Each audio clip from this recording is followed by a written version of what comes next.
Okay, I'm going to tie a hare's ear variant. I got a size 18 wet nymph hook in the vise. I'm not going to lead this or weight it. I'm going to use kind of like a more of a drop shot bouncing rig to get this fly down. I want it to be light and fluttery in the water.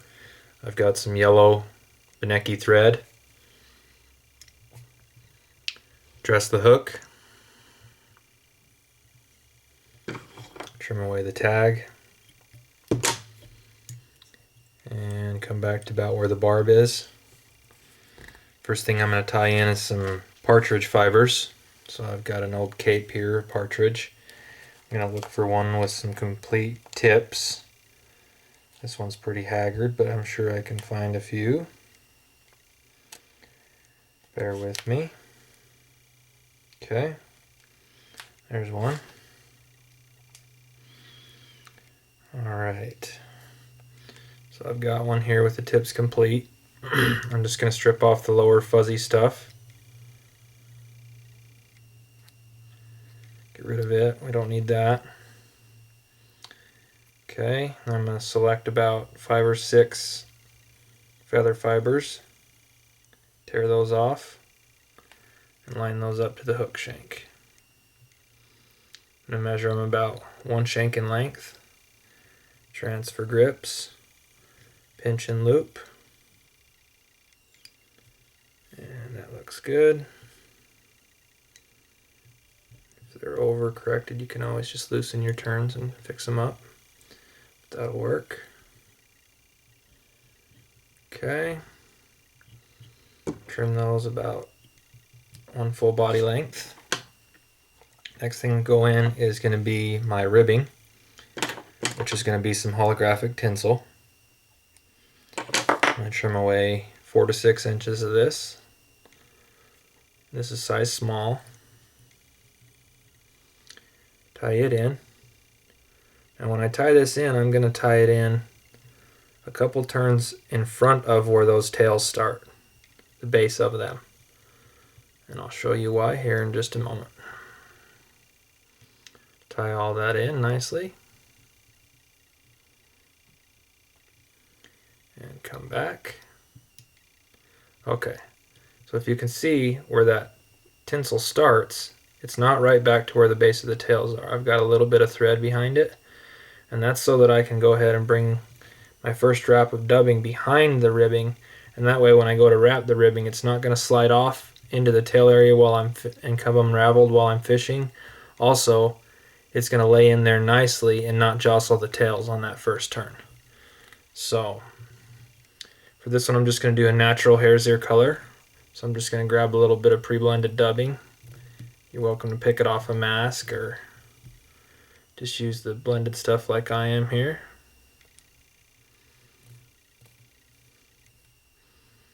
Make a nice dubbing rope here. Okay, so here comes my first turn of dubbing behind that ribbing and then forward. So many times I've tied these flies without doing that little trick at the back there, and it just, especially this flat tinsel, this light stuff, it just constantly wants to slide off the back on you and mess with your tails the first wrap you make. Okay, so I'm going to turn this for you so you can see just a little bit better. And I'm going to go ahead and start wrapping my first wrap, and notice how the tails didn't move. There we go. Nice and close together here. This is a small little body. Get 3 or 4 ribs in there, segments. Okay, tie it off. A few wraps. Trim away the waste. Okay, so far this is what it looks like. Now you can't really tell, but it actually is slightly tapered. From the back, it's a little smaller, but the way it's so fuzzy and sticking out right now, it's just gonna look all the same, which is no big deal anyway. But when it gets wet, it'll look like a streamlined little teardrop. Okay, so the next thing I'm gonna do is grab some peacock curl fibers, and I'm gonna grab about 5 or so, and just use the tips. So I'm going to trim them off evenly, stroke them forward towards the tip to lay the fibers down, the nap of the herl. Set them on top and tie them on. Pull back so there's nothing to trim.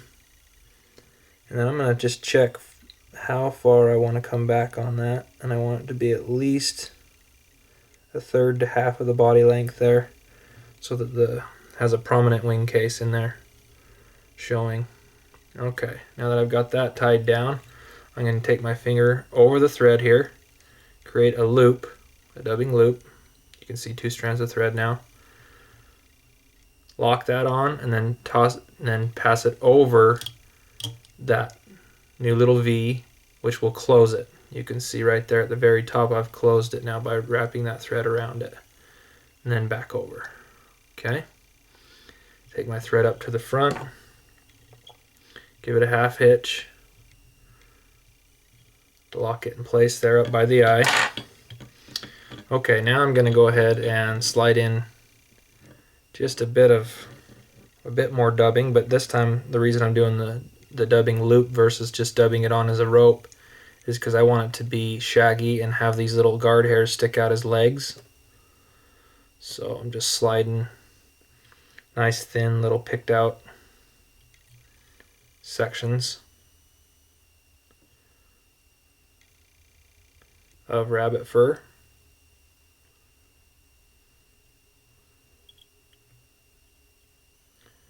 Okay, once you feel like you had enough, I've got about 1.5 inches or so there. I'm going to close that thread with 2 fingers and then insert my dubbing spinner into the bottom of the loop and spin.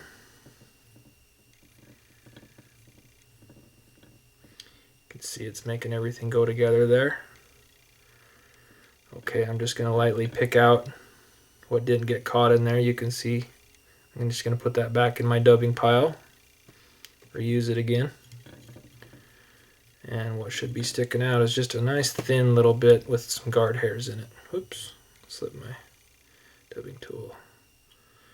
Try not to do that. No problem. Okay, so I'm going to bring in my bobbin cradle if you have one. If not, just go ahead and wind it on like usual, but I'm going to use the rotary feature. So I'm going to come back here, start. Make sure you cover back there where the thorax starts. It's important that you get one back there and kind of go back over that wing case just a little bit, that peacock. And then just come forward, use it up, and tie off. Okay.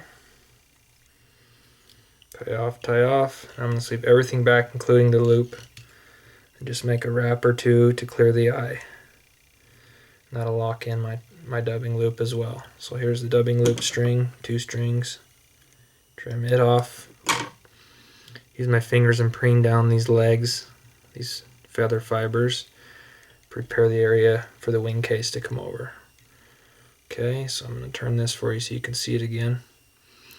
Alright, lay those over. Try to get them flattened out just a little bit so that it lays and looks nice.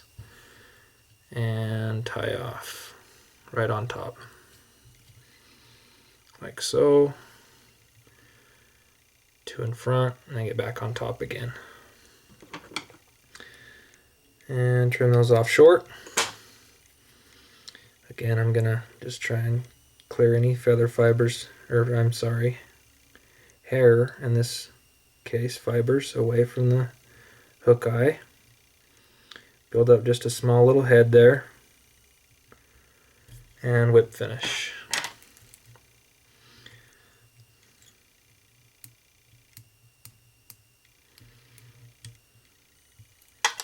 Okay. Trim away that thread. Now, right now it just kind of looks like a little buggy mess. And see how long those are? I'm just going to grab and pinch those and pull and break away anything that's too long. And that way everything stays in kind of more proportion.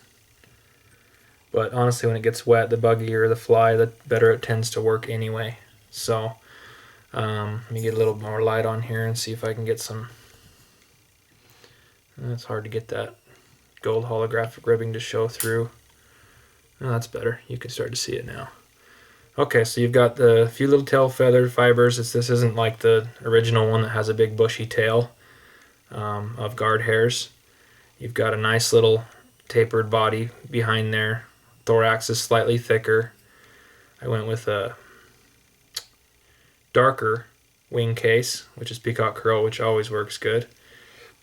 And that usually indicates that they're about ready to hatch when they darken up like that. And I don't know if the fish key on it or what, but they take it. And then you've got this small little yellow head. You can use whatever color thread you want, but yellowy olive in these mayflies always works well, or a tan. So once this gets wet, it'll look like a streamlined little teardrop, and then those guard hairs will stick out more prominently. But anyway, there's a variation of the Gold Ribbed Hares Ear, and I think you'll have good luck with it. Thanks for watching.